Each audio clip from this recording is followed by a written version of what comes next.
It's all right. Here we go. I mean, we had tweeted to each other, and I've been following your stuff on Twitter and on YouTube, for a few months now, and in TLC, and I know you went to the Symbolic World Summit, and you've been kind of drawn into this whole Orthodox world recently, and I had a friend reach out. Really close friend. We had a season to where we were very close. He's my best friend, and we've kind of fallen apart for the last 3 years. Reached out kind of out of the blue last week. I just lost your audio. Did you get a phone call? No, it's back. It's back. It's back. Stitch that together. You reached out to a friend. Again, yeah. Anyway, he wanted to meet today at his new office that I'd never been to before. So, but it's a beautiful weather day. So I was like, hey, how do you feel about if we like we used to have walking meetings together? Why don't we have a walking meeting? And so he's like, yeah, that sounds perfect. The weather's perfect. And I've got a coffee shop like a mile and a half away. And so we went, let's walk to the coffee shop and then walk back, and we'll walk and talk, on the way together. Right. And on our way back, after we've had this amazing, sort of catch up, we walk past one of two Greek Orthodox churches in our community that I've never been to. And on the way there to the coffee shop, I said, there's something about that building. I'm kind of drawn to it. In fact, I'm talking to a guy today that I've never talked to before that's also sort of drawn into this sort of Greek Orthodox space. And I told him about the Symbolic World Summit and what I know about your journey so far, from YouTube and Twitter. And on our way back, we're in the middle of like a really good, deep conversation, right? Like the conversations that you and I have been having with people on the street, on the road. This car pulls up in the parking lot of the church. I'm not even recognizing where we're at again at this point in the return. And this figure gets out and he says, now that's a conversation that I can believe in, to us, who he doesn't know. And it's the pastor, the friar, the whatever, like he's in like a black, cloak and the collar and everything. And he is like instantly in our conversation. He's like, hey guys, come here. Do you want to introduce ourselves? His name's Daniel, very prophetic name. Like, you guys, come on in. You want to see the space? We're like, sure. It's like, I'm late for blah, blah, blah. He mentioned some word, some service, but that's okay. And so we walk in and it's just a holy place, right? Yeah. Like it's dedicated to beauty. It's consecrated. It's consecrated. Better word. Consecrated to beauty. And there's like two guys off to the right, and they both seem to be like part of like the service. I've never been to one of these buildings before in my life. I've never been in a service like this before. It's like there's like a lectern, and then there's like a microphone, and it seems like they are part of the service. And then he comes up and goes up on a stage and opens a door and a window, and there's a table and it looks like a Lego castle or something. And like, there's just all these things. And he's like, hey, I got to start the service, but you guys stay as long as you need to, or maybe as long as you feel led to. And I'm just like looking at my friend. I'm like, what is happening here? How, like, it is a surreal moment. Mm. And I stay there and I look up at a stained glass Jesus, and he's in one of those like sort of kingly poses. He's got like his hand up in the air, like he's seeing you. He's seeing his subjects. He's going to offer a blessing of some sort. And then the dude gets smoke, and he's waving smoke around the room, and like these guys are kind of chanting like Bible verses and stuff. And my friend and I are the only people there. And I'm a little bit in front of him and he's a little bit behind me. And I'm looking up at, like, as soon as I lock eyes with this Jesus, I'm like, okay, don't look back.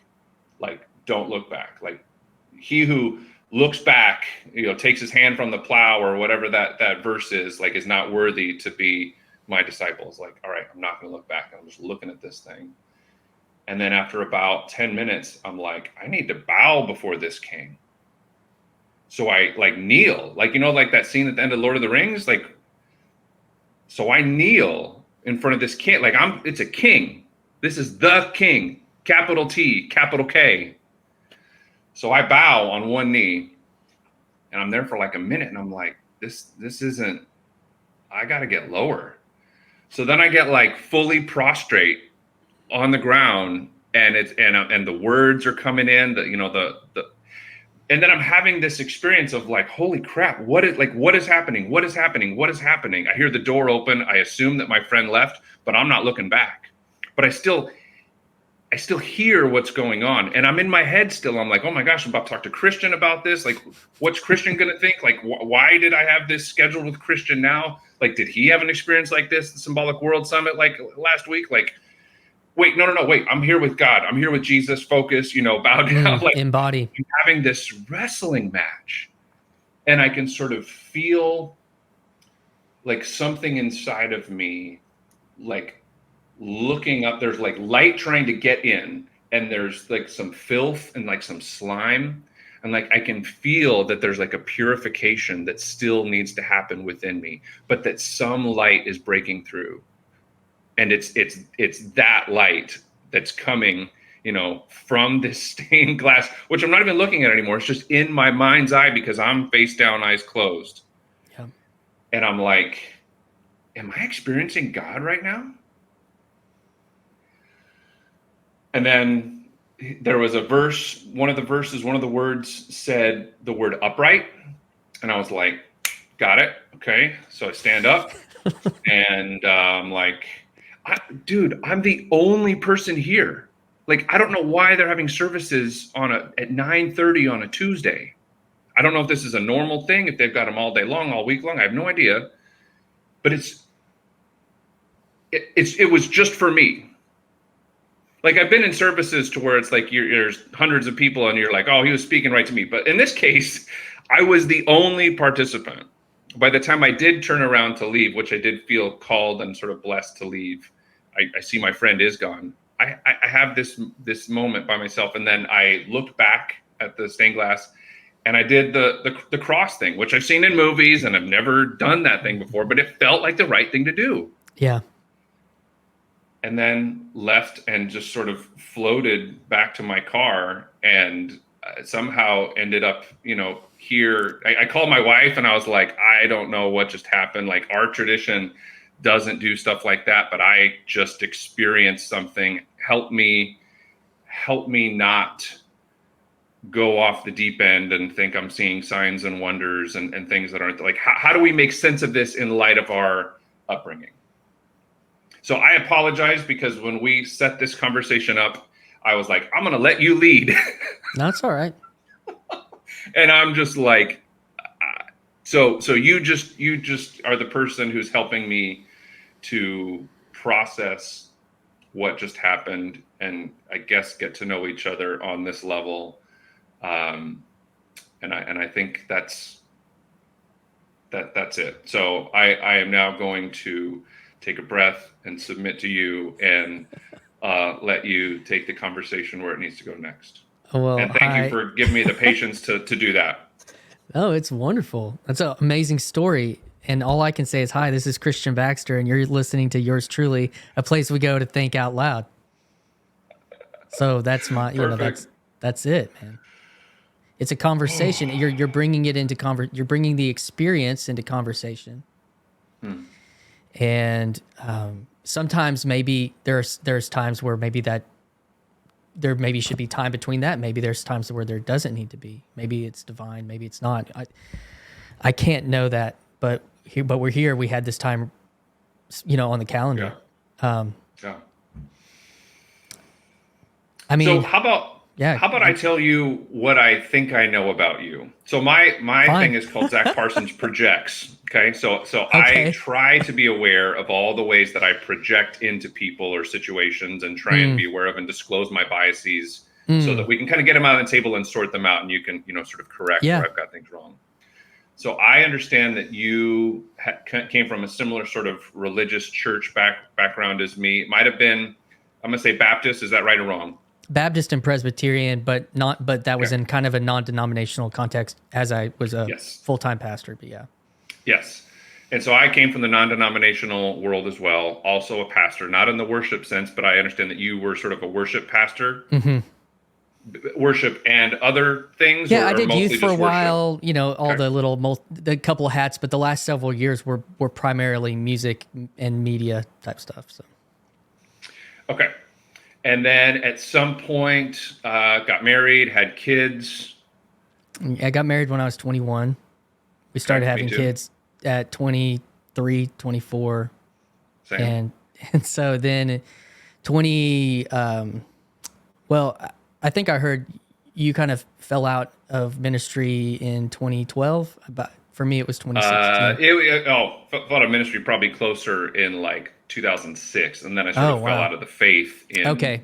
2000. There was a progression of steps. Yeah. I'm 30. I'll be 39 in a few weeks. So, Okay, and I am 44, just turned yeah. 44. So I'm a couple steps ahead of you, but it sounds like sort of developmentally in our sort of Yeah. maturing as men in our spiritual journey that we had some similar touch points. And then I got the sense that you had some sort of affair or a moral failing or something that had happened that like rocked your world, and you had to kind of put the pieces back together. Yes.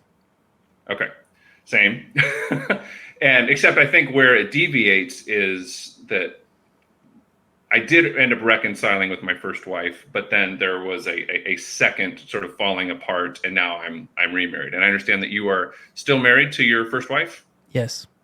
Wow. Okay, so my projections are pretty on here so far. And then at some point, you got drawn into kind of Paul VanderKlay's world, this little corner of the internet, as well as kind of Jonathan Peugeot and John It, wa- Vervaeke, that whole thing. it was mainly initially Jordan Peterson, and that was 2016, and that's when everything fell apart in my life. And then it was pretty soon after that I encountered Paul in his early synthesis for Peterson as a Christian, which was helpful for me as a previous pastor and as a Christian.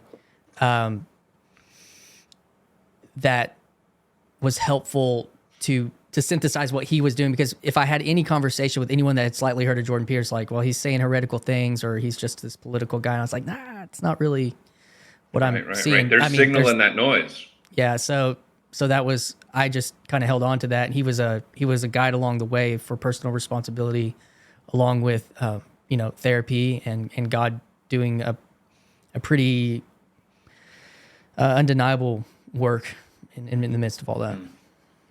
That's beautiful.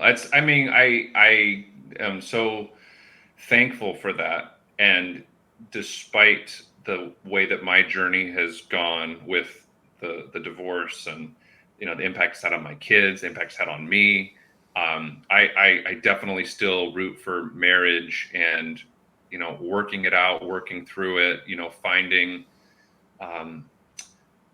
the way that you can heal from a wound that deep can sort of prevent a similar wound from occurring in the future. It's like when you break a bone and then it heals somehow stronger than it was before, because it's been fortified in that break point.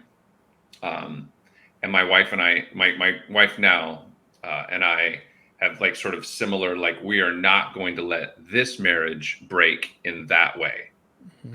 And so I'm really excited to learn more about how this Jordan Peterson thing, went into Paul VanderKlay and then turned into you feeling called to go to this Symbolic World Summit, where you got to meet Jordan Peterson, you got to hang out with Jordan Hall, you got to like see Jonathan Peugeot, and because you're coming at that from this background of that's so similar to mine, I'm just so curious to learn more about how you have approached and received this Orthodox experience and how you're looking at it, and if it's, I don't want to keep putting words in like that. That's kind of where I was interested in going. And again, this is before whatever just happened to me this morning. That's what I hoped that we would talk about. Yeah. And then that happened. And Yes. one more thing, Go just ahead. to frame it, to tie it with that, is the most powerful part of your debrief videos. So you were kind of live streaming some of it and doing some debrief videos during the event. The last one where you thanked your wife for the space and the grace to have that experience was like oh, like that touched me a lot. Yep.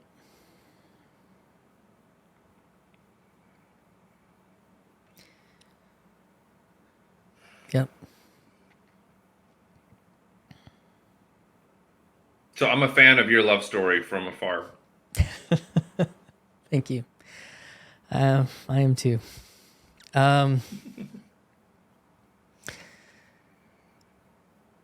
So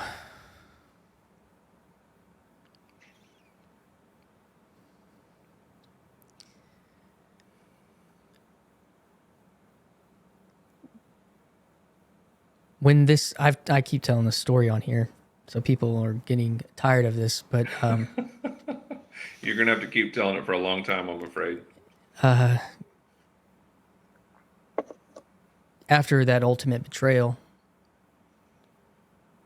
I had a vision. I had a vision of Abraham and his dagger, and I had not yet confessed the whole truth to my wife, and I had lied to her on the phone, and she said, "Christian, if you're lying to me, it's going to keep finding you out, but if you tell me the truth, I'll meet you at the truth." And I hung up. I asked her if she promised, and she said yes, and I hung up the phone, and I laid there in the fetal position, and I had this vision of Abraham's dagger coming down over Isaac, which represented my life, my inheritance, the last thing that I was trying to hold on to. And everything else was gone. Reputation, vocation, career, identity, all that gone. You know, and I was like, well, maybe I can control holding on to my family. But in that moment, I realized I had to let go of the control of the narrative and everything. And so then that vision of Abraham and Isaac was my family. It was my inheritance. And I had to trust that trusting God with the truth was better than trying to control it. So, and I've come to call that also an ego death, like that completed the death of my ego in that moment. And so right along there was Jordan Peterson. There was not obviously, but there was a lot of therapy, marriage therapy, personal therapy, trying to understand how I'd come to that point. But then, this psychologist guy's talking about Genesis on the internet. And he's also talking about personal responsibility and integrity, which was everything that I needed. He was a guide along the way. Clean up your room, slay your dragons, take up the biggest load that you possibly can and carry it across the room, tell the truth or at least don't lie. And so these things he would go into those, but those were the top level. And those were the things that I kept needing to hear, along with maybe something I was reading out of scripture or something like that. And there were even other things that are in his teachings now, like Pinocchio and the Leviathan and all that kind of stuff, that I'm actually still in a journey of trying to do some rescue of people I love. And so that's step one. And early on was Paul VanderKlay. And so I went back to school and I became a nurse, and I put everything I possibly could into that so that there would be no chance of failure, because I had to take care of my family. And that was really the only thing that mattered at that point. YouTube, I was watching YouTube, but like doing something like this or trying to get back into music or anything that was like that none of that matters. It did matter because it was a real part of me, but it didn't matter right then. And I think that's a mistake that we can fall into sometimes, focusing on the wrong things. So, so that was 7.5 years ago when all that happened. And I've been on YouTube for 2 months. So, so Can you go ahead? I haven't, but the Orthodox thing, I can kind of hit on that, but do you have a question? It's fine. Well, I'm struck by the timing of your YouTube. Would you say that you felt called to put yourself out there publicly on YouTube that way? So I was having dinner with a double date with some friends who had gone through something very similar that we've been developed a friendship with over the last several years. And I was I guess I was kind of imparting some wisdom that I had gained through a lot of this stuff. And I had watched Paul what's that? Oh, so I was hard one. The sync of our audio might prevent me from being the active listener that I tend to be. So I'm going to do more listening. Okay, so I heard Paul VanderKlay like that week. I saw like one of those live streams that you were on a few weeks ago, like just a Friday morning thing. That's where I saw you the first time, and I didn't realize it till I saw your Jordan Hall. That I was like, oh, that's that guy, and that like clicked for me, and that's when I reached out to you. And so, but then I'm talking to this guy, and I'm sharing this stuff, and I'm like, this all came from like there's a large part of what I'm talking about that came from this space. And I'd seen this interaction. I was like, I have to get involved. I'd bought a camera like a year ago, trying to do some other stuff like on Instagram and different things. And I was thinking about doing a podcast of something else more local here, and I probably still will. But and then I hit a depression last summer for a job change, and there's reasons. So it just nothing happened. I got in front of this camera and I turned it on and I said, I had heard this little corner of the internet actually from people like Peugeot and VanderKlay. Like they had talked about that tacitly, just kind of, and that's really where I'd heard it. I didn't see it as like this subculture. I didn't know that existed. And so I put the video out there with that, and I have all these big names attached to it. That's been that corner for me. And then all of a sudden it's like 500 views, like after a day. And I was like, what just happened? Like, people make videos all the time. It's like, how did that? And then I all these comments in there, and there's people, and they're saying, hey, Chad, have him on. And I was like, what is this? And so it kind of was this like, I kind of see how it works now. There's some Discord stuff, Paul's got his lieutenants out there. And so it's like, that's fine. Okay, that's cool. It wasn't just this organic thing. It was like it was a community thing. So, so that's how that happened. But it was because of, they talk about coming to play, and it's like there's two parts of that for me. There is the play aspect, which is just, I think in general, like the community and the conversation, but there's also, I heard you talking about Old Rebel Wisdom podcast with Jordan, and it's like there's been stuff, people have had this stuff going on in input for 5, 7, 8 years, and it's like, okay, we've been to Jordan Peterson University for 8. It's time to go be. Sure. It's time to go like graduate and go to work. So that's kind of also it coincides with Jordan Peterson launching an actual university. Well, right. So it's like that's for the normies on the bell curve, like sure. That are going to only be. That's just a conversation I had with somebody the other day. It's like some people will only think it's legitimate if you pay for it. So, and that's fine. If they're going to get into it, that's fine. But for me, I felt like I've lived almost everything you talked about. When I went and saw him in Little Rock 2 days before Symbolic World. First time I'd ever gone to one of his things for We Who Wrestle with God. And he gets up there and he talks about Abraham and Isaac, Abraham being called out. He talks about Abraham being called out. And then I go to Symbolic World and he talks about sacrifice with Isaac. And I'm just, I can't even really have a conversation with him. I'm like, dude, I don't know what to tell you. Everything you're talking about, I was like, I lived this. And I'm sure that happens to hundreds of thousands of people, but it just felt very personal. So that's a connection there with him in particular. I'm actually blocked by him on Twitter. That happened like 2 or 3 weeks ago. I don't know what I did, but I'm blocked by him still. So I asked him about that. I guess it's something to and he knows you exist, right? I don't know. I think there's multiple people that run his profile. I think he's on there sometimes, but it's like who knows? And part of it is that 4 weeks ago, my Twitter was basically made up of bots, like chat bots. So there was like porn bots or prawn bots or something like. So I couldn't, because nobody real was following me. So it's like I had to keep like deleting these things. And so anyways, that's part of that.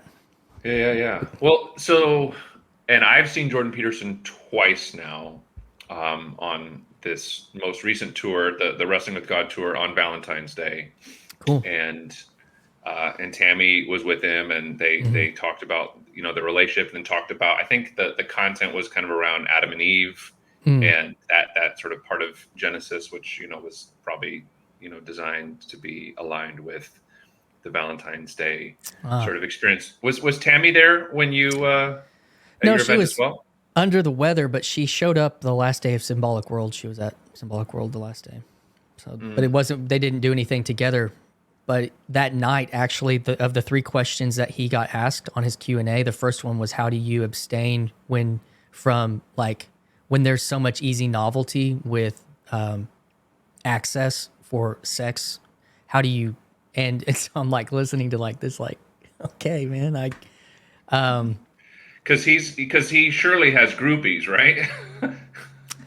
I mean, Or he could have groupies, I should say. Like, well, yeah, I mean, anybody of that kind of status. But I think it was more, somebody was asking about for them, like it was a Q&A for them, like how can young men basically, I see. like fight this thing that's so easy and so it's such a trap.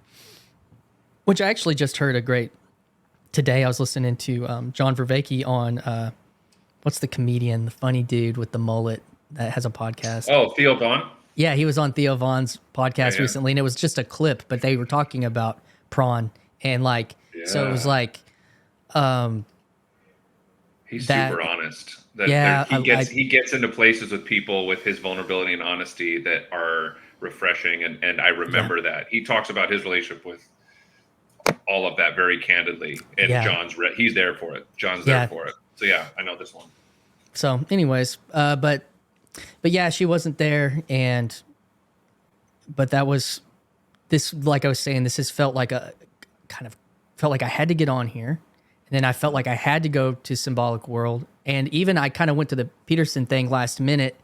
I work in Little Rock. I don't live there, but I was like, I worked 3 days in a row, and so after my first or second night at work, and I was just like, why am I not going to go to this?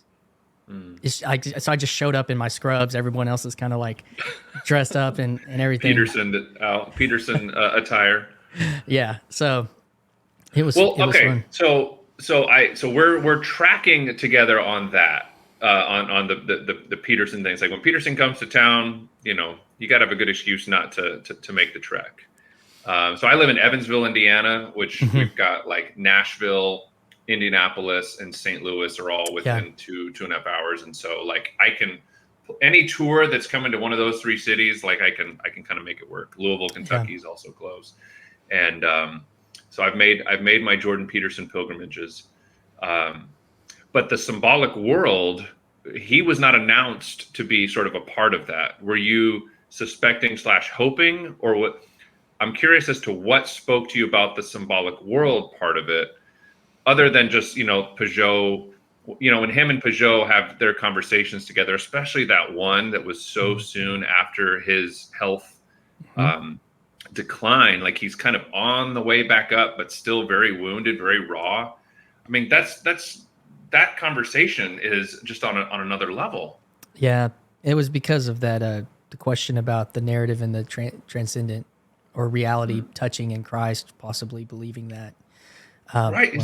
Well, crying. I'm afraid I might believe that. Like it's like. So I keep wanting to push you here, and it's okay if we don't want to go here, but it's like, all right. Why'd you go to that summit? It was another thing. So I'd been on about a month, and I'd probably seen it advertised. I watched quite a bit of Peugeot.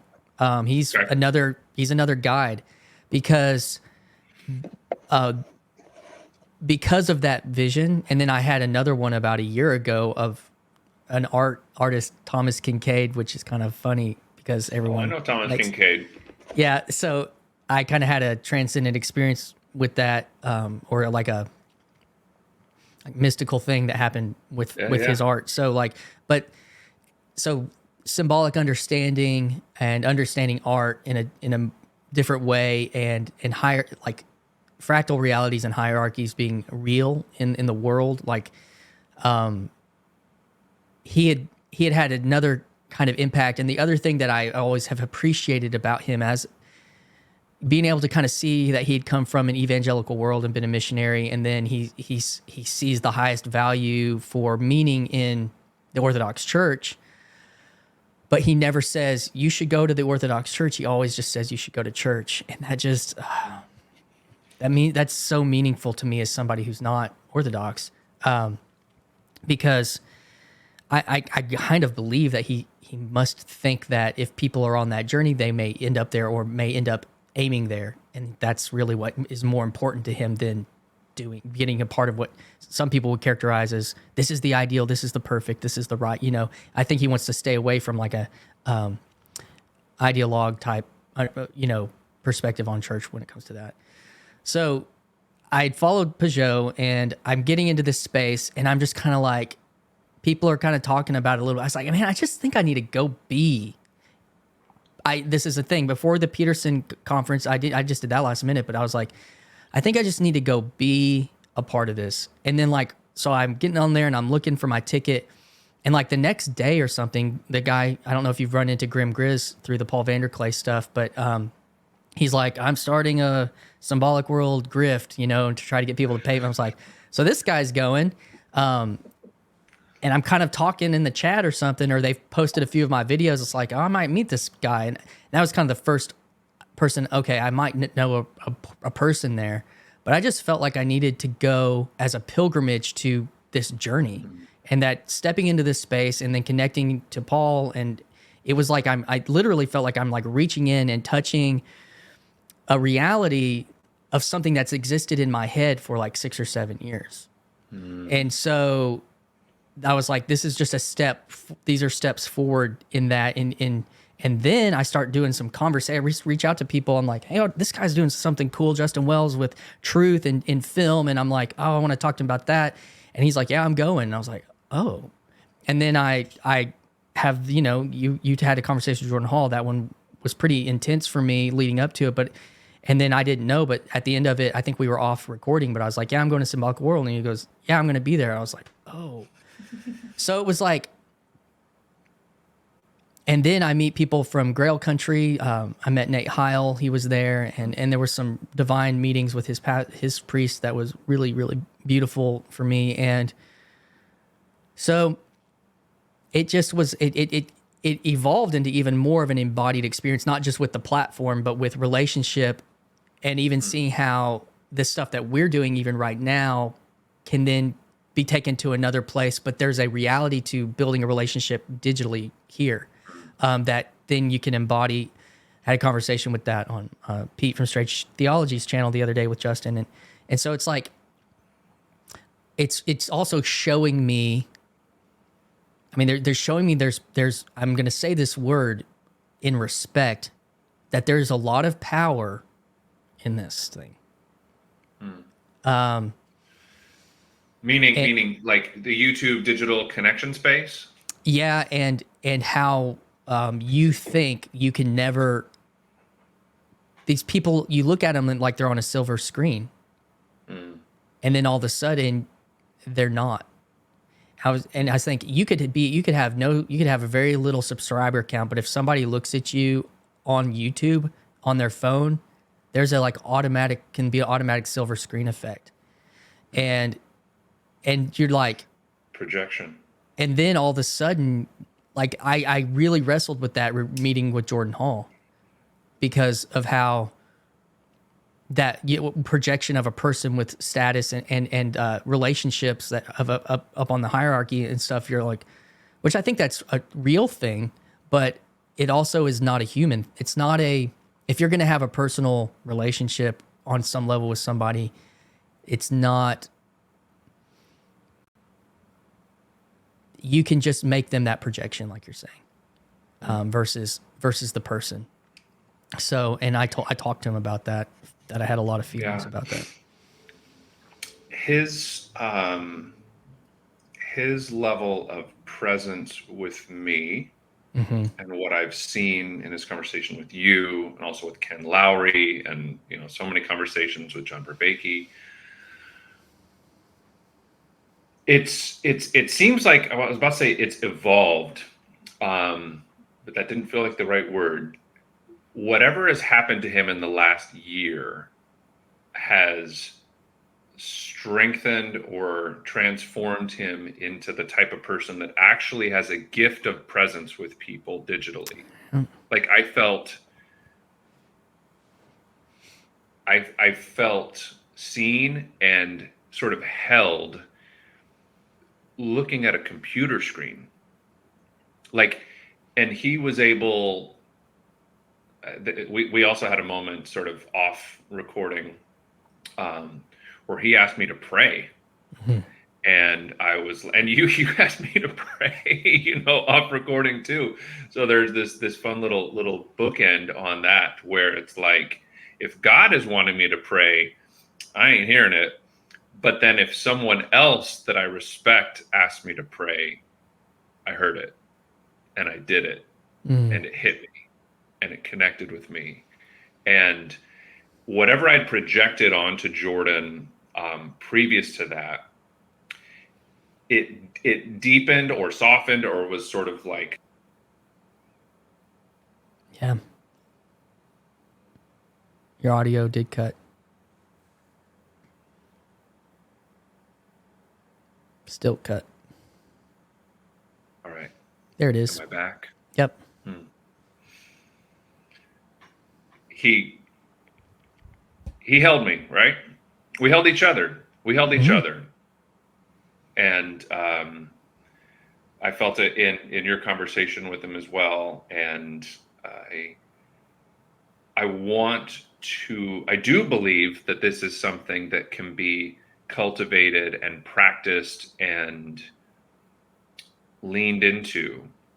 And the conversation with Jordan led to a conversation with Ken. It's now leading to a conversation with you. It's actually, so I'm in this group with Jamie Wheel. It's called the Flow Genome Project. That's his container, right? That's his playground. That's his team. And if you go on one of his retreats, then you are like kind of in this alumni group, and he has monthly calls. And so I'm on the monthly call last week, 2 weeks. No, it was last week. And what I want to talk to him about is kind of like a, ask Jamie sort of kind of situation on a Zoom. Like what I want to ask him about is, how do you feel about this whole Jordan Hall thing? But I also feel like it's not mine to ask, that whole concept of like speak when spoken through. I didn't feel like whatever needed to speak could speak through me. And this guy named Christian pops up and says, hey, this isn't part of what our conversation is right now, but it's so alive for me. I keep wrestling with this Jordan Hall conversion experience. So he brings it up, and I'm just like sitting there, and Jamie's kind of like nodding along, and I'm like, this is happening, and I know that I didn't do anything. Something else made this happen. So I've got this little nudge, this little wink from God or whatever saying, okay, don't worry about it. You don't have to do everything, but this Christian guy is going to bring it forth. And I have also heard a calling that I need to talk to more Christians. And then you reached out, and this guy reaches out to Jamie in this call. So then I reach out to him, and we start a conversation. So I'm having another filmed conversation with a man named Christian today.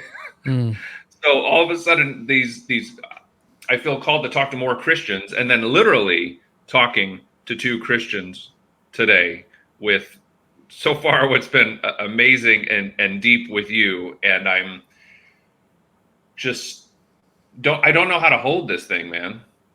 The season that we're in we're in the Lenten season. In my tradition, in my experience, this didn't mean anything. This was a weird thing that Catholics did. Like, I didn't even like think to like double click into it. It was just, it's not for me. And then this time, starting on Valentine's Day, I'm like, I'm in. I'm going to give up atheism for Lent. And stuff keeps happening. How do you, or how have you approached Lenten season in the past, or this Lenten season? So the backstory on that is my wife was raised Catholic and Lutheran, and I was raised charismatic and Baptist, then Presbyterian, kind of my journey. So we kind of met in the liminal space in our marriage with these things. So I was, this is weird stuff, but I would go to Thanksgiving with her family, and there's a bishop, and there's nuns, and then there's like that are her aunts and uncles, and like, and I'm like, whoa, this place is. I'm like behind the veil of evangelicalism, big time, and so what that allowed me to do was just have an open heart towards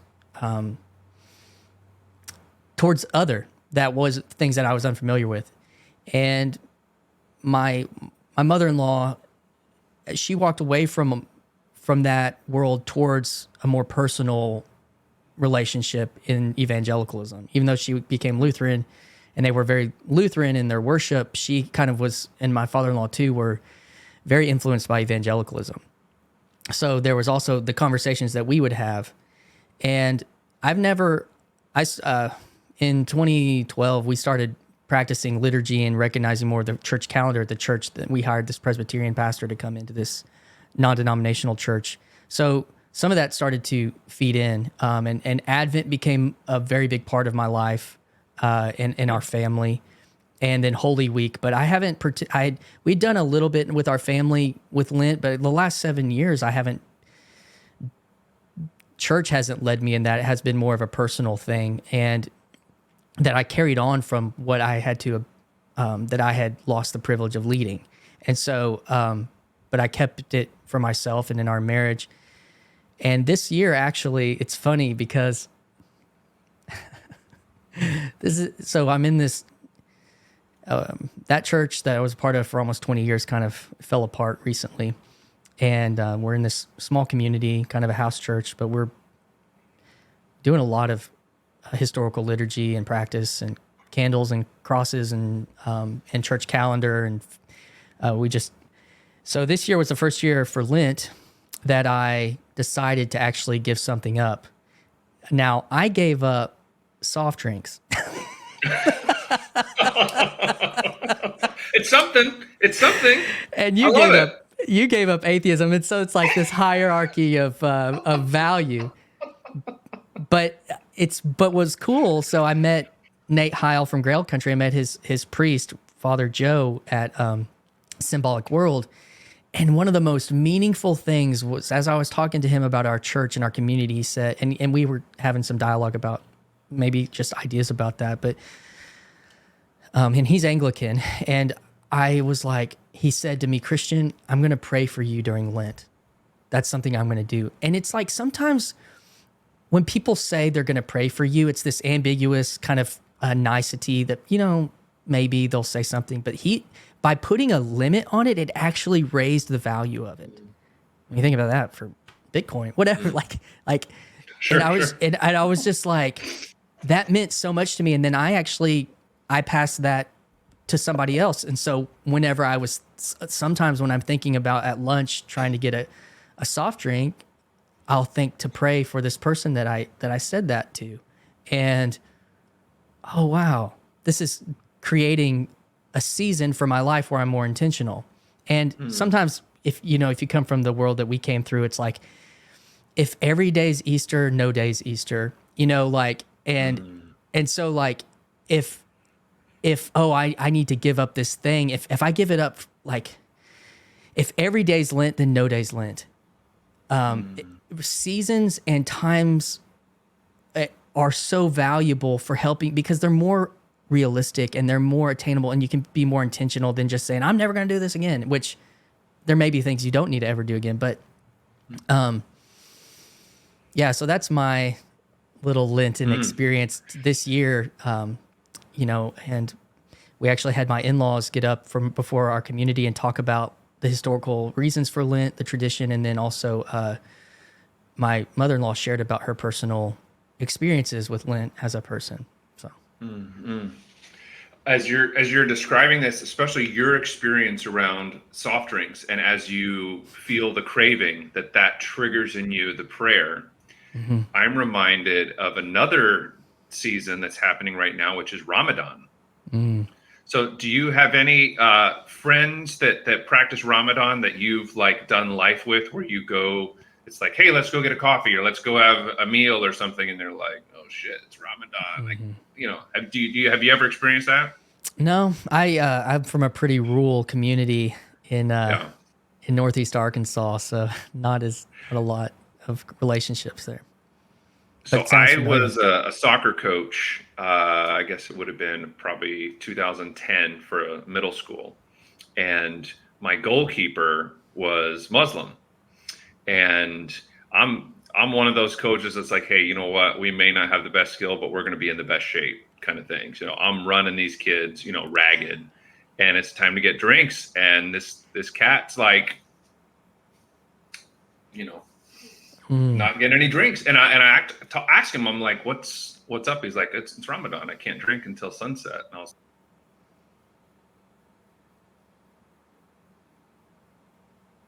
Yeah, audio's out.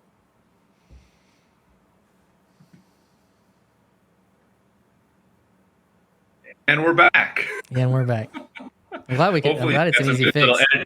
editing skills here, and I'll get my microphone situation fixed. But maybe that's encouraging me to tell the story a little more quickly. But anyway, that inspired me. It's like, hey, I got this 14-year-old kid who is busting his ass. He's not just like limping through life. He is literally doing sprints and dealing with it and not having any water. It's like the food part is one thing, but it's the water. So that next year, I decided to go through Ramadan myself, not in an attempt to convert, but just more out of like curiosity about the physical and spiritual experience of it. So I'm identifying as an atheist, humanist, somewhere in that range. But then as a humanist, I'm inspired by the discipline, the dedication, and the ritual of the Muslims in my community, particularly this kid. And so I went through the whole thing, and that's what was triggered in me as well. As I was getting thirsty, which happened pretty quickly. And on those days when it was like, 9 o'clock and you're feeling like you're going to need a drink, 9 o'clock in the morning, and you're feeling like you're going to need a drink or you're going to die. It's like, I am in for a long day, but I survived. And so did millions of other people all over the world at the same time. And it brought me to, I wasn't praying at the time, but it brought me to gratitude. So that was how I was sort of framing the trigger at that moment. So I see the parallels there of what your sacrifice is doing, actually is calling you to something really high. Yeah. My atheism, me giving up atheism has brought me to prayer. Your giving up soft drinks has brought you to prayer. So it's like, it's perfect. So I haven't asked a whole lot of questions on this. It's so, but that's fine. I want us to kind of come back. Let's see if we can to where I met you at in this conversation, this experience that you just had, and with this atheism or humanism, and then having conversations with Jordan Hall, like.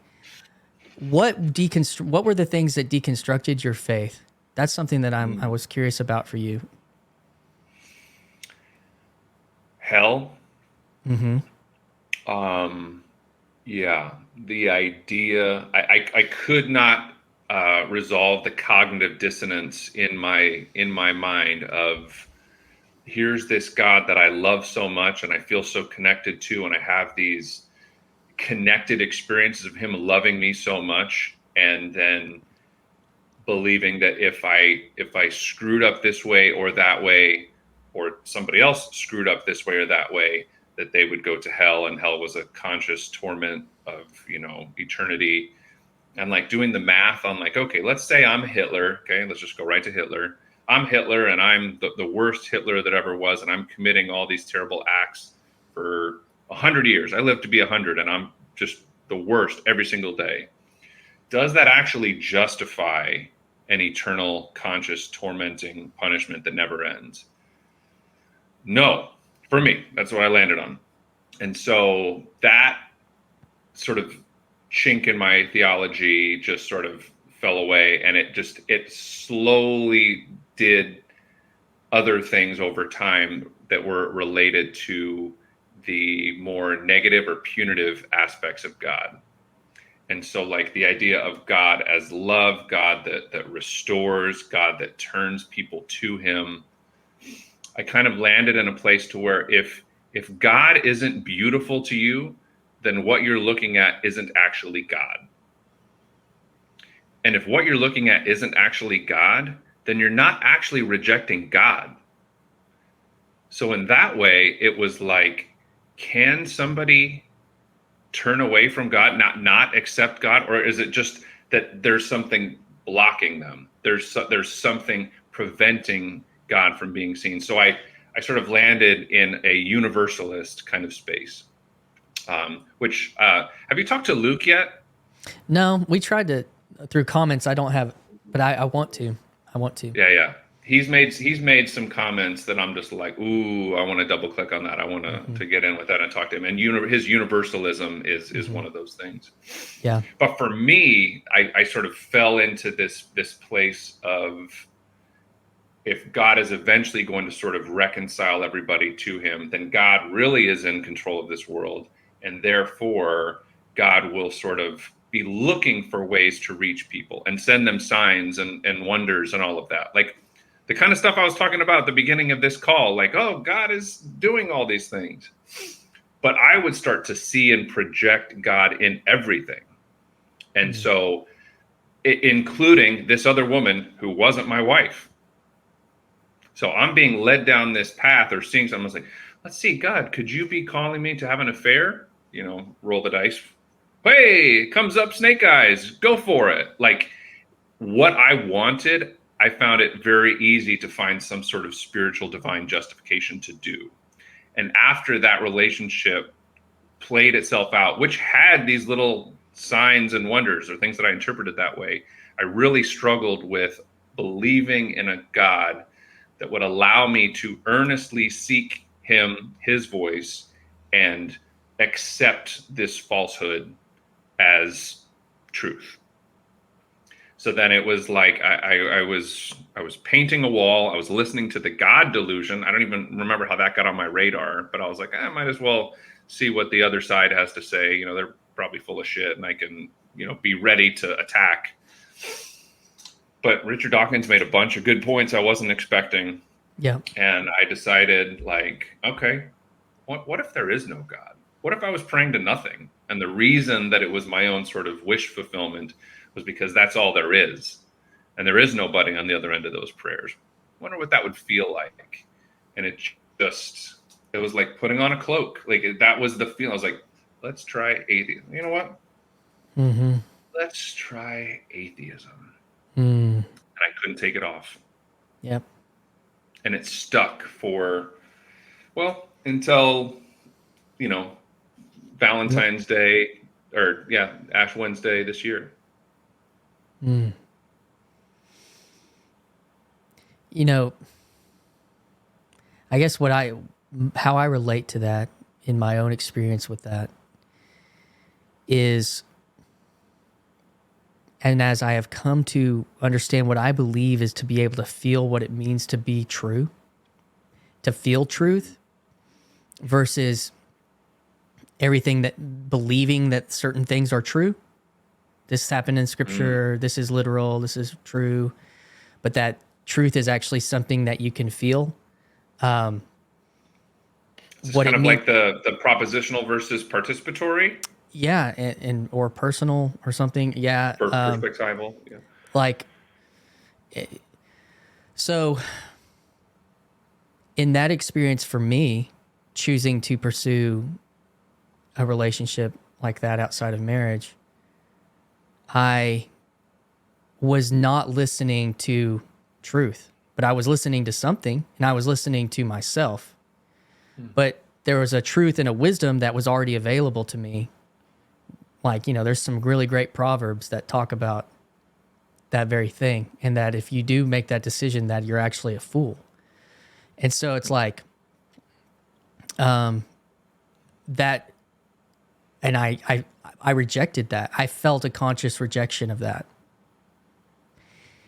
And then I entered into something that I would consider, you know, sin's a sin, you know, this whole thing. I don't really agree with that anymore. I I felt like I entered into something more like mortal sin versus venial sin, whatever the word is on that. And like that, this was something that cut me off from something, maybe even similar to your atheism, that you, like it was something that I was cut off from a connection to truth if I had had one. And so whenever I decided to tell the truth and be full of truth, instead of full of deceit or full of lies, it was something that I felt. And I could feel the truth trying to come out, that I was trying to suppress it. And I think it did all sorts of things to me physiologically too. I had a season where I had like sores on my hands and, just incredible amounts of anxiety. So like, that's my experience. And so that the voices or whatever, we can tell ourselves, we can deceive ourselves. And the truth is not in us. Like I had that conversation with Kale actually. Yeah. What's up? Well, no, when you talk about that hit on, we can deceive ourselves. And it's like, eventually I remembered that what I had rejected God for doing, which was allowing me to deceive myself, that I was probably likely continuing to deceive myself. Like even today, it's like at some point you have to realize that if either there is a truth or there isn't a truth. And if there is a truth, you have to be able to receive it. I have to be able to receive it. And I have to be as open and be able to submit as much as I can to that, to continue to receive it and have it be revealed. And that honestly terrifies me. It is terrifying. I had a conversation with a man who I'd probably call my pastor at this point, like the church that my wife goes to regularly. He's the head pastor there, and we recorded it. I haven't edited it yet. I haven't even listened back to it yet. My wife's actually listening to it right now while we're having this conversation. And what I do remember from it was a feeling of terror of like, I don't know if I can handle what fully submitting to God might be. It terrifies me. Yeah. And yet, I know that I can't keep living in a way that hangs on to some version of this that I've created for myself. I know where that's going to lead, and I'm not going there anymore. I am turning around and walking towards a pillar of smoke, and I don't know what I'm going to find, but I can't stop walking. There was several weeks or a week or two between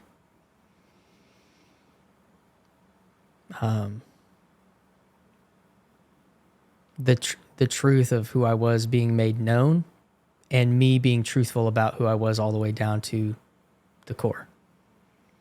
So like it started to come out and then you faced the truth after that? Yeah, I was fired.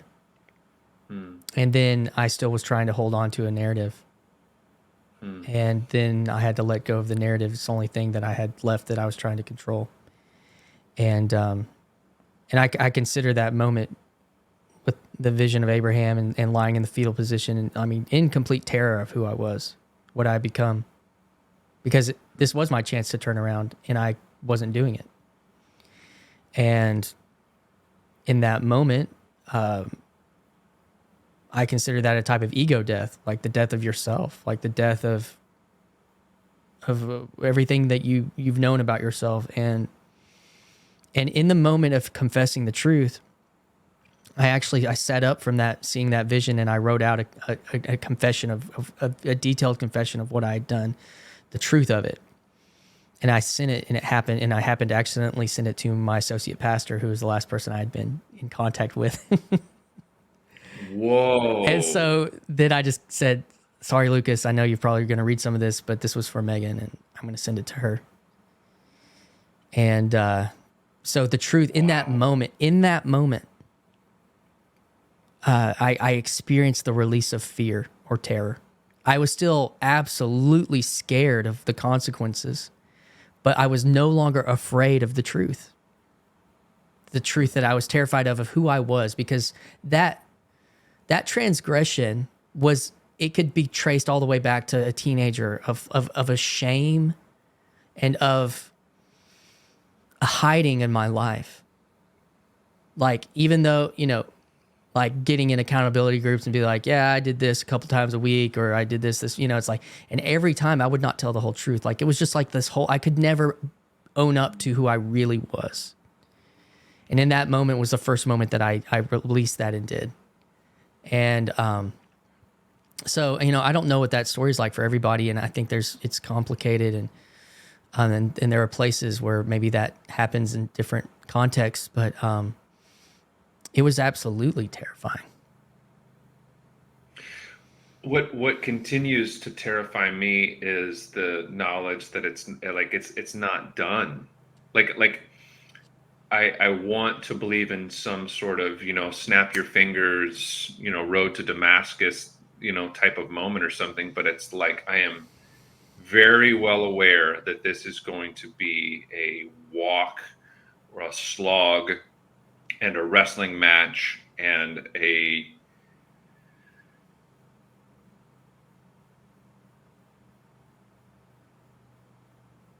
an ordeal, and that it may kill me.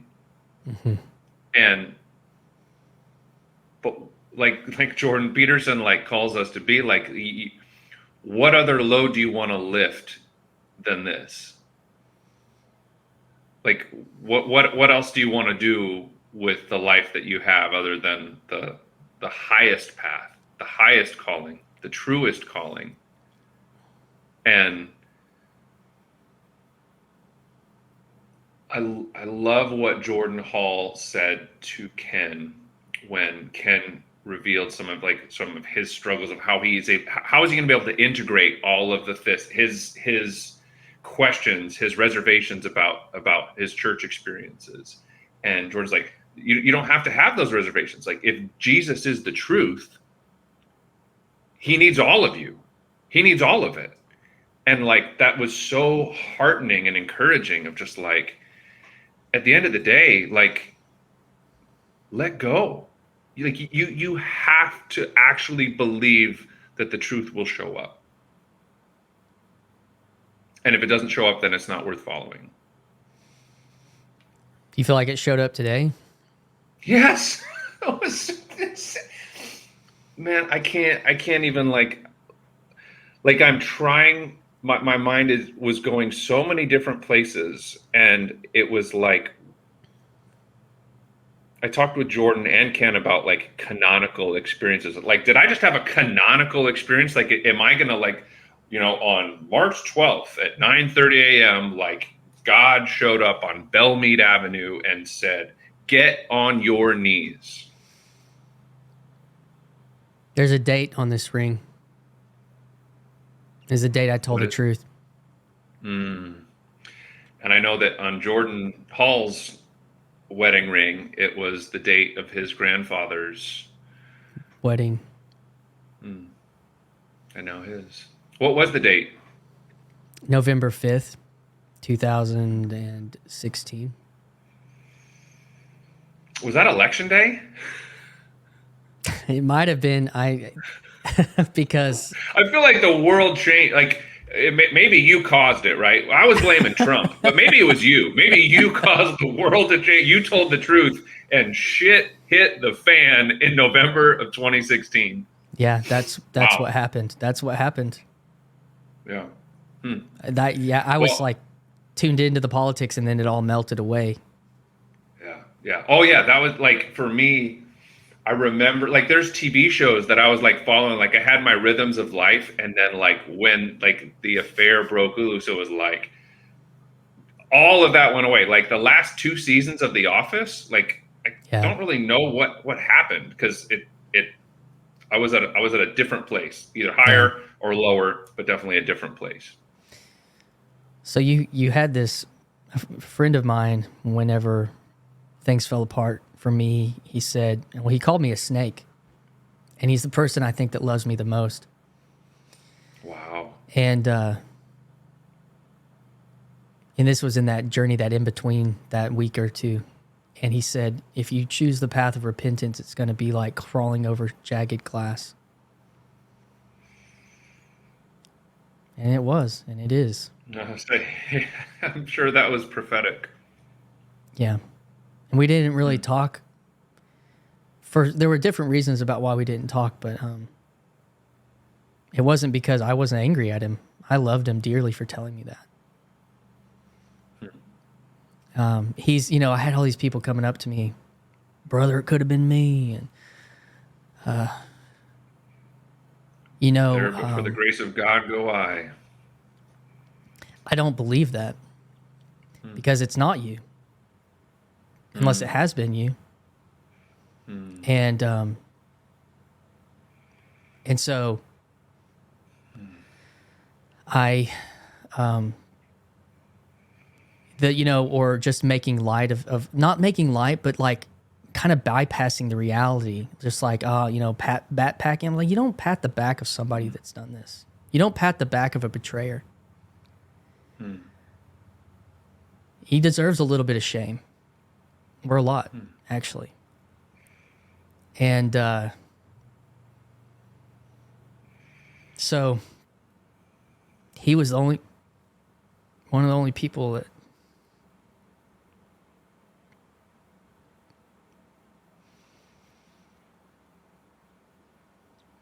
told me the truth in that way. There were other people that told me the truth.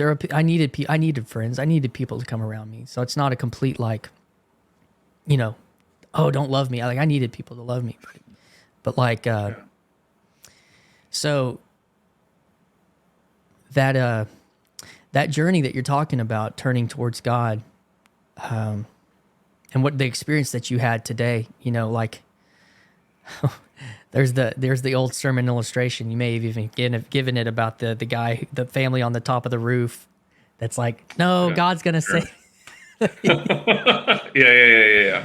I don't know, man. Well, I feel like I'm in the opposite situation to where like I have to call my wife and just be like, I'm so thankful for my wife because she does ground me. Like it's been our dynamic forever. Because I'm like, babe, what is this? What is this? Instead of like, the family on the roof and it's like, hey, I see that drone over there. I think that drone is going to save me. It's like, that's not going to hold your weight. That's not an actual helicopter. That's not God. Like what I need to be able to do is to discern the not God from the God. I need to be able to understand. I need to continue to let my heart be purified so that I can trust it when it speaks. I can trust parts of it. There's definitely times where I'm like, yep, I'm here. I need to speak a word to this person. I need to be present in this way. So there's something there. There's a connection. But there's some gunk. There's some shit. And again, I go back to some fear, but it's like that sort of healthy kind of fear, and then like that kind of like warrior energy to where you're just like, okay, you know what? Be a man. Like, what are you afraid of? Like, step up and be purified. Yeah. And step up and be purified. Allow Jesus to wash your feet. It's humiliating. Can I tell you one other thing? Yeah. I was called through Rebel Wisdom to go to one of their men's retreats. Yeah, kind of a similar thing. And at the end of it, I felt called to develop my own, like to bring this experience or a version of it back to my community. I looked at your website. Oh, good. Okay, awesome. While I was having that experience this morning, someone reached back out to me on the potential place for the next retreat. And it's like, we're going back and forth and we're going to figure out, like, I'm pretty confident this is now going to happen. But one of the experiences of that retreat is washing each other's feet. And I don't tell them that. And I divide them in half at the very end. So we go through the archetypes of king, warrior, magician, lover. And on Sunday morning, it's about the lover. And so we divide them in half, and I take one group outside and I say, all right, you guys are going to go wash their feet. Figure it out. There's water, there's towel, like figure it out. There's soap. And I go into the other group inside and say, all right, you are going to have to sit here in these chairs with your eyes closed and trust that whatever happens to you is going to be okay. We have the experience, and it takes about 10, 15 minutes to, get the socks and the shoes off. And then we debrief about it, and it's powerful for them. And it's actually, you would maybe think on the front end that the more humiliating or difficult role would be the foot washer. Look at this guy's stinky feet, we just tromped around in the woods like all day yesterday. It's the being washed. And it's so hard for many men to be receivers, to receive love, to be vulnerable, to be somewhat naked. And that's why I really resonate with that format, because it really has you explore the different ways that you need to sort of show up as a man. And it's not just the mighty conqueror, but there is that lover. Yeah. And the lover gives and the lover receives. Yeah. And we can't be so hard as to not receive it. It's hierarchies all the way up and down, the symbol of that, but the reality of doing it, but then also Jesus, rejecting Jesus's ability to clean us. And Peter's like, no. And he says, well, if you can't, then, you can't be with me. And he says, then my head and my whole self. I'm excited to come see you someday. Come on. Where in Arkansas are you? Give me a geographical. Northeast, North Central. Yeah. Which is closer. So I'm in Southwest Indiana. So in terms of which states we're in and which parts of the states. I'm about an hour and 15 minutes west of Jonesboro, Arkansas. Do you know where Jonesboro is? No. It's it's a big town for Arkansas. Okay, I should. Okay, I should. So yeah. I know. I was about to say I know it, but I can't name it. The Walmart city. Fayetteville. Yeah. Yes. So Fayetteville is the home of Walmart, and it's also the home of Onyx Coffee Roasters, and they're Correct. Like a legendary coffee brand. But I've got some friends that are friends with those guys. Yeah. Or that guy. Do you know Mark Michelson by any chance? Mm-mm. Okay, so he was their kind of original roaster, and he has moved on. He still lives in that area, but he's moved on and works for the San Franciscan Roasting Company, and he was a world roasting champion, world barista champion. We had him out here, and to train us on roasting. And within 2 days, all of our conversations turned to Jesus. So, when was that? This was in January. So you feel like, how long have you felt that this is like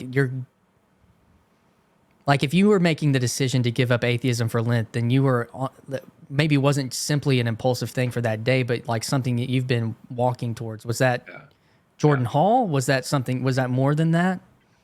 It was. It's been a lot of things, right? You can sort of trace back your the different breadcrumbs of your experience, but yeah, the way it was, honestly, a lot of it was the fact that I'm meeting this guy to talk about coffee. He's like a world expert in coffee. We're having this public event. I'm going to do a live version of our podcast interviewing him. And that's at the end of a 3-day experience. But every time we get into a conversation, it goes deep, and it goes to his and my understanding and wrestling with God. Yeah. So it's like, at some point you just have to recognize, like, what are you interested in? Am I a coffee guy? Not really. I like coffee. I think it's great. I love what it does for people. I'm more of a coffee shop person. Yeah. If the coffee shop facilitates a meaningful connection and conversation and can facilitate all these connections in the community, that's my thing that I'm into. But the content of a lot of those meaningful conversations does turn to the highest and deepest things. And so when I'm interviewing him for the podcast, he talks about how he struggled with atheism and agnosticism.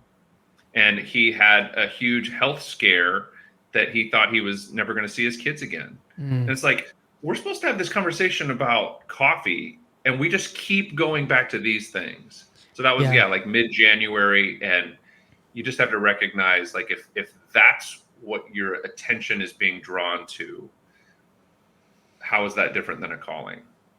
How much of your attention was into the new atheism? I mean, I was subscribed to Sam Harris. Now, this is kind of interesting too on the timeline. I've been subscribed to Sam Harris's podcast for about 6 years or so, and it just lapsed. I think I changed credit cards, and they were like, "Hey, your account is about to lapse. Give us a new credit card." And I was like, "I'm gonna let that go." I was a big fan of Christopher Hitchens. His book "God Is Not Great" was. It's like there's going to be a time where I return to all that. Like I'm going to revisit that. I need to have like an integrated sort of understanding of like how all of us can have an experience of God that isn't necessarily the same as mine. And there's if there's a baby in the bathwater of my church and Christian experience, maybe there's a baby in a bathwater in the midst of my atheist experience. Well, yeah, like I think someone who's.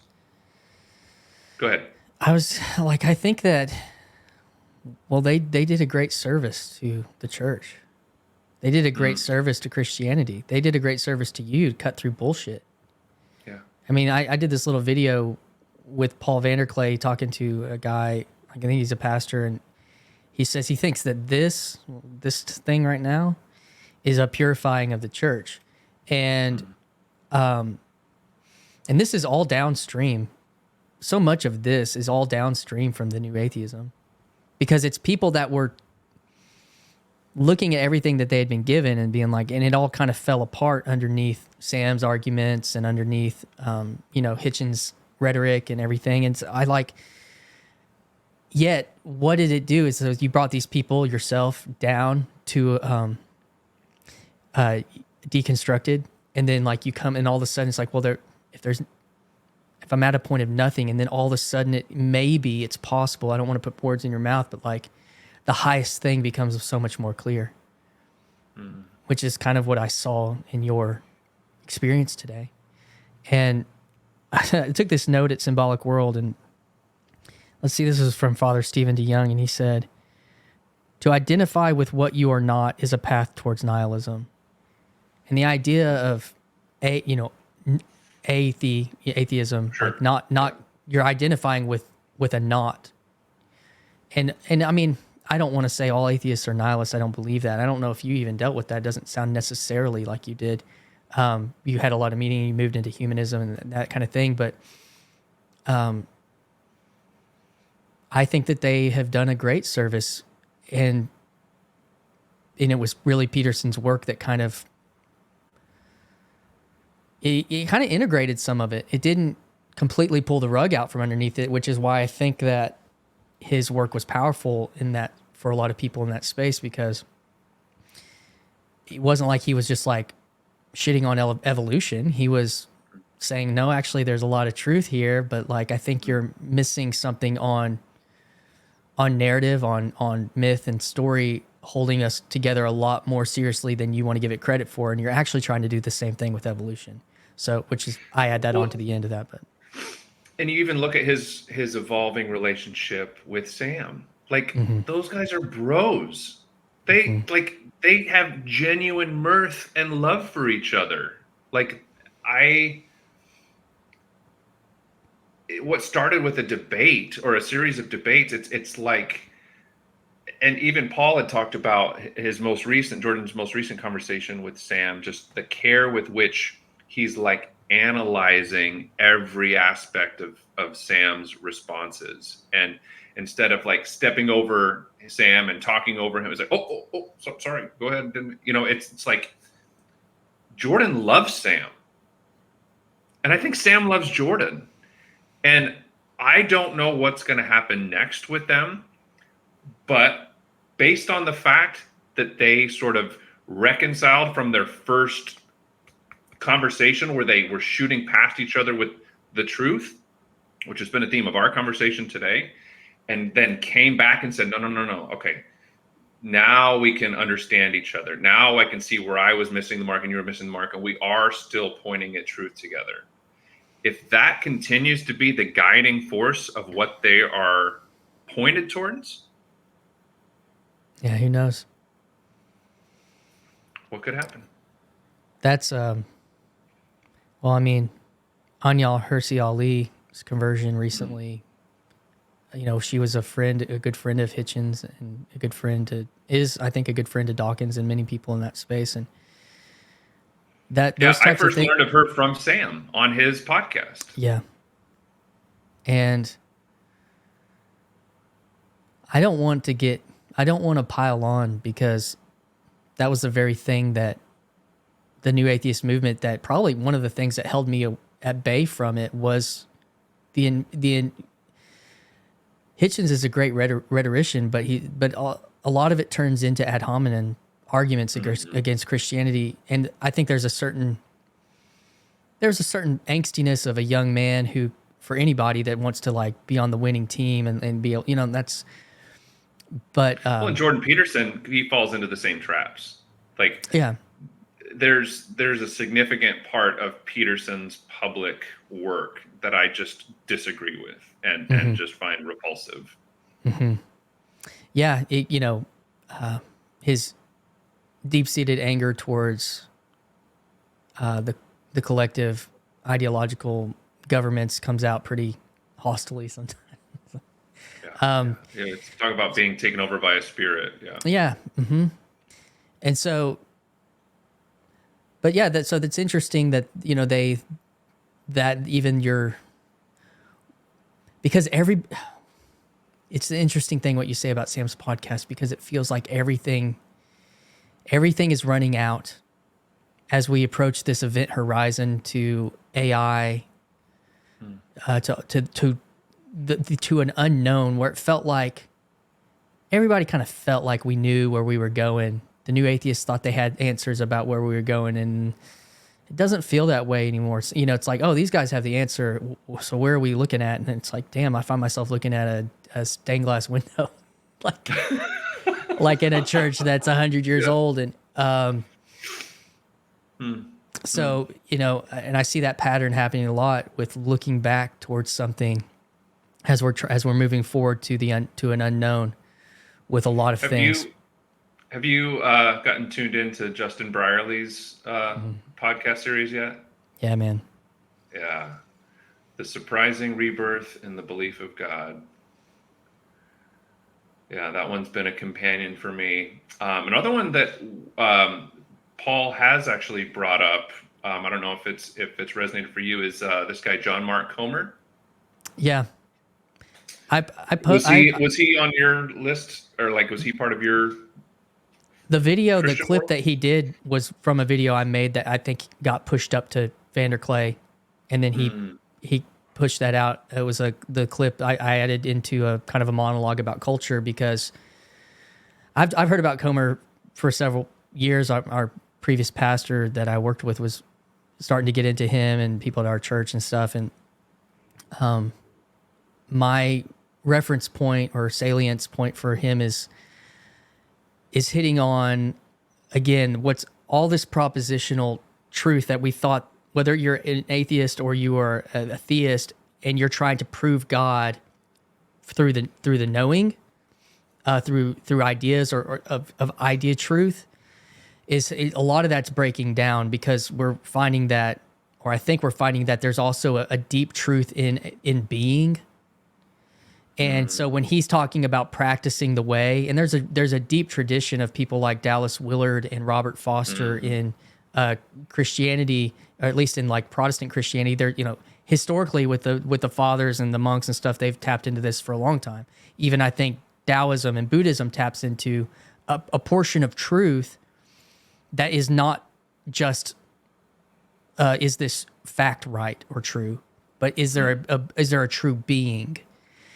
And so for the evangelical world, I think that Comer is somebody that's in the lineage of Willard and Foster. He's bringing that back out in a way when that can only happen in books. And I was given Richard Foster and Willard like in youth group, and then in my biblical studies intro to ministry, Same. let's read Richard Foster. Yeah, so it's like, but it's like this is a book, and this stuff doesn't really interest me. And like, and then what Comer's doing with it having the new wave of evangelicalism tapping into being a Christian isn't just a set of beliefs, but it's a way. And Protestants are averse to that because of sola fide, like it's only faith. It's only faith. And like, well, I don't know exactly what that means. I don't think it even meant that when Martin Luther was talking about that, because he was still practicing sacraments and different things, and they were still very entrenched in a liturgical practice that was much more tapped into a way of being that the Baptists that grab onto sola fide are mainly talking about propositions. The thing that's ringing truest to me about my turning towards God is I don't feel a need to find the right set of propositions to believe to get everything sort of aligned in the boxes, but it is very much the active moving forward on a way, on the way. Mm-hmm. That's what resonates. That's what Comer is pushing people towards. Did you have a Rob Bell phase by any chance? Here's my Rob Bell phase. Because has Paul talked about Rob Bell?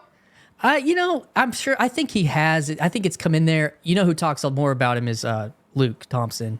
Because he's more our age. Gotta get Luke. Luke, if you're watching, let's make this happen. We'll talk Rob Bell. Let's go. Me too.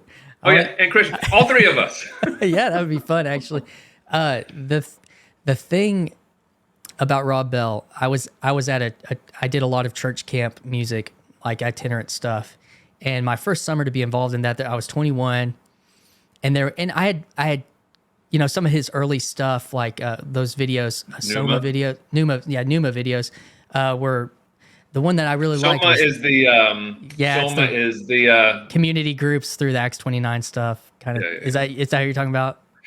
No, I was thinking of the drug from Brave New World, Aldous Huxley. Like that's the drug that they all take. What is Soma? Is Soma flesh? That's Sark's flesh. I can't remember what Soma is. Yeah. I was a but terrible Numa was his video series. That was so. I watched one that was like disciples are covered in the dust of Jesus, and there was all this dust imagery and stuff like and I thought it was really like cool. Dune and spice. Yeah, there was actually, and I liked the art. Like I actually tried to make a video like that with my friend who was if you think back to 2003, like video editing was a very difficult thing. I had a friend in our town who had a big nice camera and he had Pro Tools, and we did some of that. And I tried to make my own little Rob Bell-esque movie for like to open up a worship service. It was called Collide, and I tried to do all these images and all that stuff. Anyways, so then I was at this camp, and there were all these people that were much more theologically minded. They were the Bible study leaders, and I was the music guy. Like, so I wasn't as like Bible study. But they were the ones having the interesting conversations about Rob Bell and about evangelicalism. And I remember it caused me to pray a prayer. I prayed, God, will you make me a thinking person? Because I didn't feel like I was a thinking person. And I don't know if it came true or not, but that was really tied to Rob Bell, because that was beautiful prayer. That was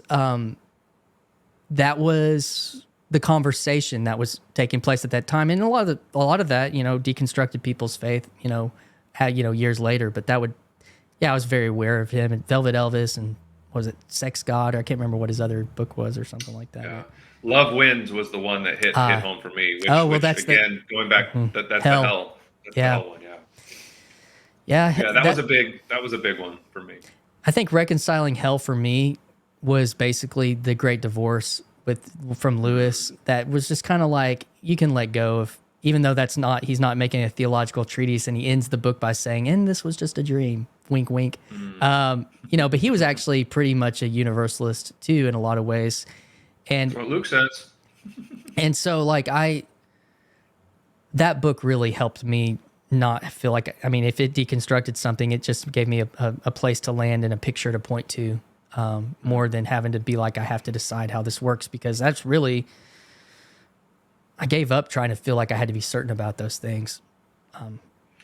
I know that there's a C.S. Lewis renaissance in my future as well. I actually got to take a class in college on C.S. Lewis studies. Like That's my cool. soccer coach, Charlie Starr, shout out to Charlie Starr. He developed and had approved a whole class on C.S. Lewis. But that's been 25 years. So it's like, I need to now visit Lewis on the other side of this turning around. Yeah. Yeah, man. Can I take us one more place before we wrap? Yeah, man. Drugs, because you brought up Soma. Have you read this book? I'm not a great reader. Probably not read any book anybody's talking about on here. This is Brian Murarescu, and I think I got turned on to him through Jamie Wheel. Rebel Wisdom hosted Jamie's book launch when he did Recapture the Rapture, and he had kind of a series of collaborators and people that had sort of come alongside him and given him inspiration or, parts of the journey. And Brian was one of those. I think that's where I got turned on to him by. But it's better having him tell it. But he was actually on Sam Harris's podcast in the last 6 months. So maybe I'll direct you to that. And it summarizes some of the journey that he's been on. But the TLDR of it is, were drugs involved in the early church? Psychedelic experiences. Let me rephrase that. Were psychedelic experiences a part of the early church that maybe included like periods of fasting and a journey to the temple of Eleusis and these mystery experiences that transformed people? That was sort of the world that Jesus and the cult of Christianity were born into, and a kind of common language and practices that then, might have been pulled into what became the church. So it's sort of his exploration of that. And the interesting part that makes it maybe land home for people is he has actually never taken psychedelic drugs himself. Yeah, so neither have I. Then you may resonate with his approach as not if somebody's really trying to sell you something hard that they've already bought, you're going to be like, all right, chill out. But he's sort of presenting it as like, hey, I don't have a dog in this fight. This is what I've found. I when you're talking about that, is it Rupert Sheldrake? Is he? Have you heard of Rupert Sheldrake? Yes. He really talks a lot about. I just listened to his on Rogan. I think was a while back, maybe one or two other videos, and Brian Murarescu's been on there with Rogan as well. Yeah, DMT and stuff. But I've had 3 intense visions or mystical experiences without, and they've come through a type of. One was after a therapy session. One was one we talked about with Abraham, and one was whenever I felt like I was supposed to do ministry with my life. Calling into vocation. Yeah, and which the Abraham thing is. My wife and I recorded a song by an artist called Andrew Peterson, and it was called Canaan Bound, and we recorded it and we had it playing while we were taking communion during our wedding, and it was about Abraham and Sarah being called out. So that wasn't a mystical experience, but it was a consecrated experience on our life. But the point about having these experiences with or without drugs is like, so, I mean, I think that people definitely do have them that it unlocks, it connects you to that part of your subconscious that allows you for things to come up that you can't do that. Maybe most people are not in positions to, it kind of bypasses a more maybe disciplined approach to coming to that place, which I don't know if that's right or wrong. I don't have a dog in that fight or whatever. I'm not, but to your point though, also about the early church, I definitely think that at points of asceticism and where the church fathers or the desert fathers are, when you deny yourself, when you deny yourself, something else can come to the surface maybe, but so I definitely think that there are themes of that within Christianity and within experiences with God, and outside of Christianity that we might call something else, but that doesn't deny the reality of that being influential in all sorts of places and real in all sorts of places. So I don't know. One of the other things that was really powerful and instructing from Jamie Wheel was his exploration of all the different ways that one can reach ecstasis. So it could be actual ecstasy, right? Drugs, Yeah. but something like dancing, like furious dancing, like you can get yourself, like EDM music, like you can get yourself in a very, very high place without any sort of chemicals. But then the one that really hit home the deepest was breath work. And he took us through some different breath work experiences. And Stanislav Grof has this practice called holotropic breath work. And we do that on our men's retreat as well. So there's kind of like a warrior infused sort of Wim Hof style. Let's, get yourself kind of pumped up to be able to do as many push-ups as possible. And then when we're in the magician's evening of Saturday, we do holotropic breath work. And Jamie opened me up to it. The Rebel Wisdom men's retreat is where I got to embody it and experience it. And it tends to be the most powerful experience for the men that go on this retreat. Yeah, I believe it. And in fact, I had a guy who is a psychonaut. He's like, that was as powerful as the most powerful drug experience that I've ever had. Yeah, so that would be to the point of bypassing a discipline to reach that state.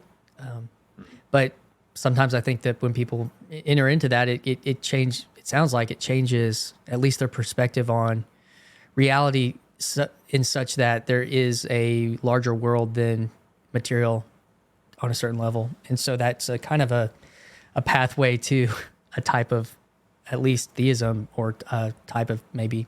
And I think that can be good. I had a conversation with it needs to be in the right container. It needs to be in the right container with the right people. It's the whole set and setting. Yeah, I've heard that. Yeah. But yeah, I mean, I've been pretty straight laced most of my life other than, I had two. And I've had a couple of psychedelic drug experiences, but the breath work was so intense that I may not ever need another one. Yeah. Dude, what would you describe that experience you had today related to that?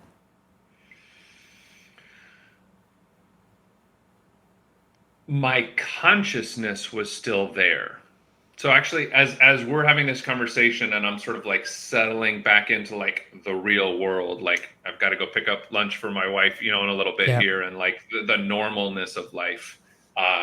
I think calling it a mystical experience wouldn't be accurate, but calling it a consecrated experience would.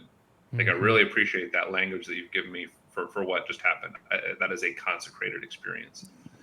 But the mystical experiences are more when I am just absolutely out of control.